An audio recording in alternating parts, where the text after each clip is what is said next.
Sun travels வடமாகாணத்தில் சட்டபூர்வமான அனுமதியுடன் இயங்குகின்ற visa consultants and ticket agent. உங்கள் பெறுமதியான கடவுச்சீட்டுகள், ஆவணங்கள் போன்றவற்றுக்கு பாதுகாப்பான அனுமதி பெற்ற நிறுவனம் சன் டிராவல்ஸ்.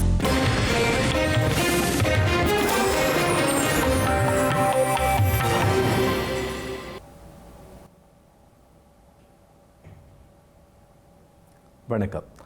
இது ஐபிசி தமிழின் பிரதான செய்திகள். முதலில் தலைப்புச் செய்திகள். பலாங்குட கசபதேரன் உள்ளிட்ட 10 பேருக்கு தொடர்ந்தும் விளக்கமறியல். நாளை மறுதினம் மீண்டும் வழக்கு. குடியிருப்பாளர்கள் பாதுகாப்பு சட்டமூலத்தை மறுபரிசீலனை செய்ய அரசாங்கம் தீர்மானம். பொதுமக்களின் கருத்துக்களை பெறவும் முடிவு. ஜனாதிபதி செயலகத்திற்கு முன்னால் தொடரும் கடற்தொழிலாளர்களின் போராட்டம். கலந்துரையாட முன்வருமாறு கடற்தொழில் அமைச்சு அழைப்பு. யோஷித ராஜபக்சவிற்கு எதிரான வழக்கு ஏப்ரல் மாதத்திற்கு ஒத்திவைப்பு. டெய்சி பாரஸ்டின் மருத்துவ அறிக்கை கிடைக்கவில்லை என தெரிவிப்பு. டெல்லியில் வெடிகுண்டு பரபரப்பு. நாடாளுமன்றம் உள்ளிட்ட 9 பாடசாலைகளில் சோதனை. ஜப்பான் நாடாளுமன்ற தேர்தலில் பிரதமர் சனா தகைச்சி கூட்டணி வெற்றி. உலக தலைவர்கள் வாழ்த்து. இனி தொடர்வது விரிவான செய்திகள். திருகோணமலையில் சட்டவிரோதமான முறையில் புத்தர் சிலை வைக்கப்பட்ட சம்பவம் தொடர்பில் கைது செய்யப்பட்ட பலாங்குட கசபதேர மற்றும் 4 தேரர்கள் உள்ளிட்ட 10 பேர் தொடர்ந்து விளக்கமறியலில் வைக்கப்பட்டுள்ளனர். இவர்களை எதிர்வரும் 11ஆம் தேதி வரையில் விளக்கமறியலில் வைக்குமாறு திருகோணமலை மேல் நீதிமன்றம் உத்தரவிட்டுள்ளது.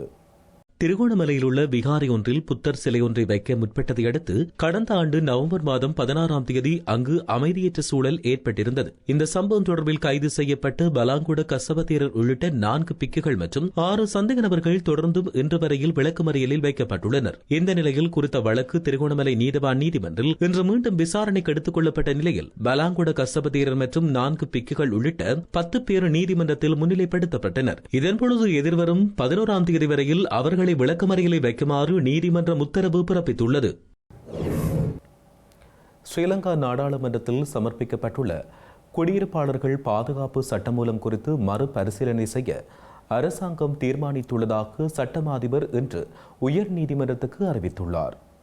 வீட்டு உரிமையாளர்களால் வாடகைக்கு குடியிருப்பவர்களின் நீர் மின்சார விநியோகத்தை துண்டிக்கவோ அல்லது பலவந்தமாக வெளியேற்றுவதையோ தடுப்பது இந்த சட்டத்தின் நோக்கமாகும். குறித்த சட்டமானது வீட்டு உரிமையாளர்களின் உரிமைகளை பாதிப்பதாக பல்வேறு தரப்பினரும் கவலை வெளியிட்டிருந்தனர். இதையடுத்து குடியிருப்பாளர்கள் பாதுகாப்பு சட்டம் மூலம் அரசியலமைப்பால் உறுதிப்படுத்தப்பட்டுள்ள அடிப்படை உரிமைகளை மீறுவதாக தெரிவித்து தாக்கல் செய்யப்பட்டுள்ள மனுக்கள் இன்று விசாரணைக்கு எடுத்துக் கொள்ளப்பட்டன. இதன்பொழுது இந்த சட்டம் மூலம் தொடர்பில் பொதுமக்களின் ஆலோசனைகள் மற்றும் முன்மொழிவுகளை பெற்றுக் கொள்வதற்காக பிப்ரவரி மாதம் 3ஆம் தேதி முதல் 1 மாத கால அவகாசத்தை நீதியமைச்சர் வழங்கியுள்ளதாக சட்டமா அதிபர் நீதிமன்றத்தின் கவனத்திற்கு கொண்டு வந்திருந்தார். இதையடுத்து குறித்த சட்டமூலம் தொடர்பில் அரசாங்கம் மறுபரிசீலனை செய்ய முன்வந்துள்ளதால் இது தொடர்பாக தாக்கல் செய்யப்பட்ட மனுக்களின் விசாரணையை முடிவுக்கு கொண்டுவர உயர் நீதிமன்றம் தீர்மானித்துள்ளது.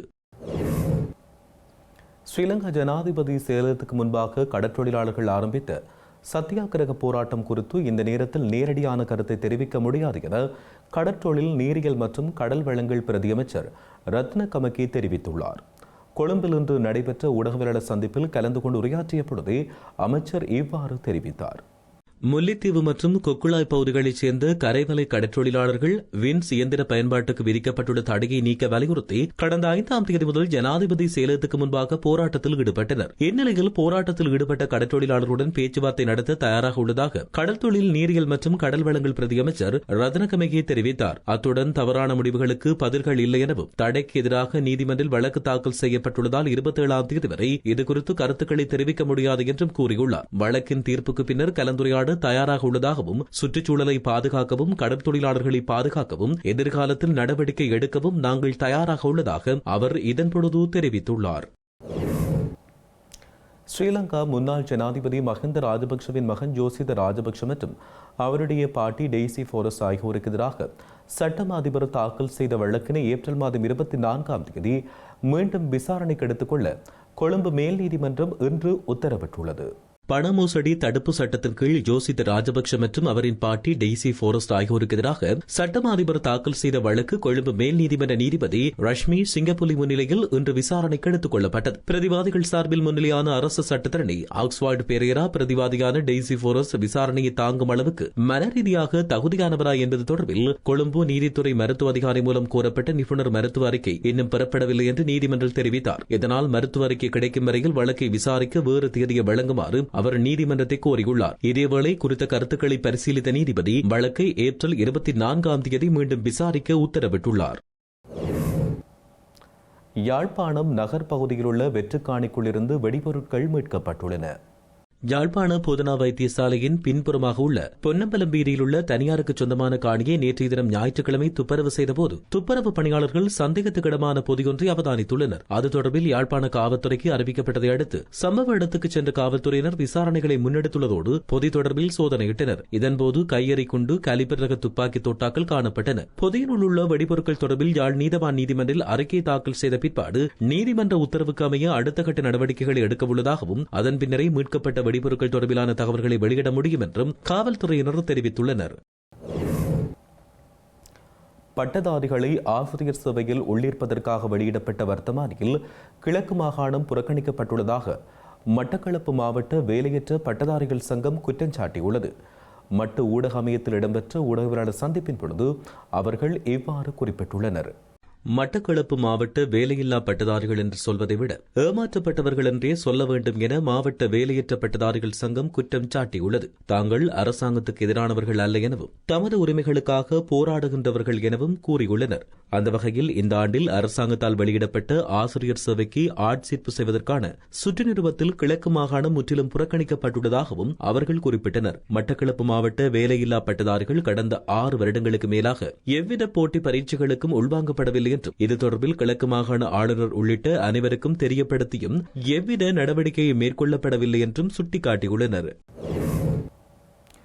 யாழ்ப்பாணத்தில் இலங்கை போக்குவரத்து சபை பேருந்தின் நடத்துனரை தாக்கிய சம்பவம் தொடர்பில் இளைஞர் ஒருவர் கைது செய்யப்பட்டுள்ளார்.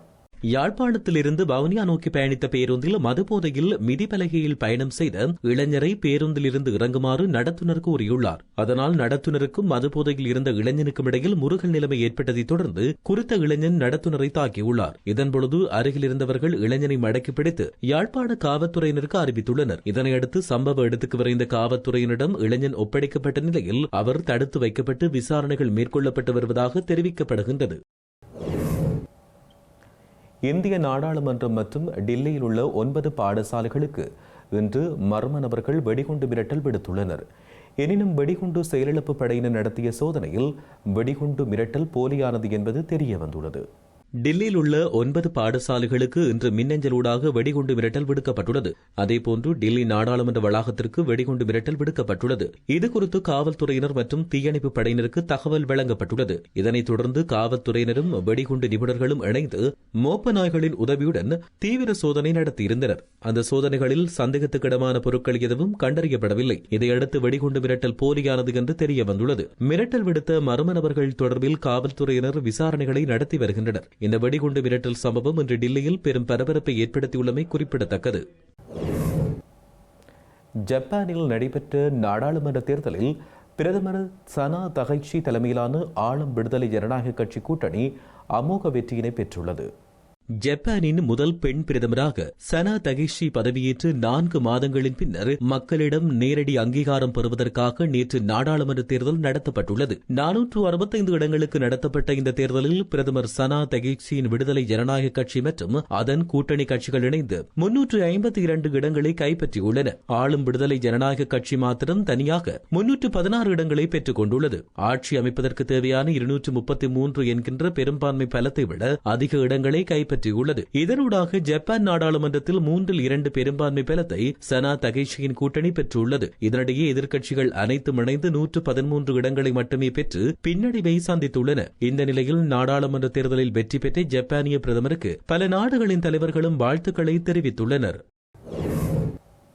செய்திகளின் நிறைவாக மீண்டும் தலைப்புச் செய்திகள். பலாங்குட கசபதேரன் உள்ளிட்ட 10 பேருக்கு தொடர்ந்தும் விளக்கமறியல். நாளை மறுதினம் மீண்டும் வழக்கு. குடியிருப்பாளர்கள் பாதுகாப்பு சட்டமூலத்தை மறுபரிசீலனை செய்ய அரசாங்கம் தீர்மானம். பொதுமக்களின் கருத்துக்களை பெறவும் முடிவு. ஜனாதிபதி செயலகத்திற்கு முன்னால் தொடரும் கடற்தொழிலாளர்களின் போராட்டம். கலந்துரையாட முன்வருமாறு கடற்தொழில் அமைச்சு அழைப்பு. யோஷித ராஜபக்சவிற்கு எதிரான வழக்கு ஏப்ரல் மாதத்திற்கு ஒத்திவைப்பு. டெய்சி பாரஸ்டின் மருத்துவ அறிக்கை கிடைக்கவில்லை என தெரிவிப்பு. டெல்லியில் வெடிகுண்டு பரபரப்பு. நாடாளுமன்றம் உள்ளிட்ட 9 பாடசாலைகளில் சோதனை. ஜப்பான் நாடாளுமன்ற தேர்தலில் பிரதமர் சனா தகைச்சி கூட்டணி வெற்றி. உலக தலைவர்கள் வாழ்த்து. இத்துடன் ஐபிசி தமிழின் பிரதான செய்திகள் நிறைவு பெற்றன. உடனுக்குடன் செய்திகளை அறிந்து கொள்ள ibctamil.com என்ற எமது இணையதளத்தை பார்வையிடுங்கள். வணக்கம்.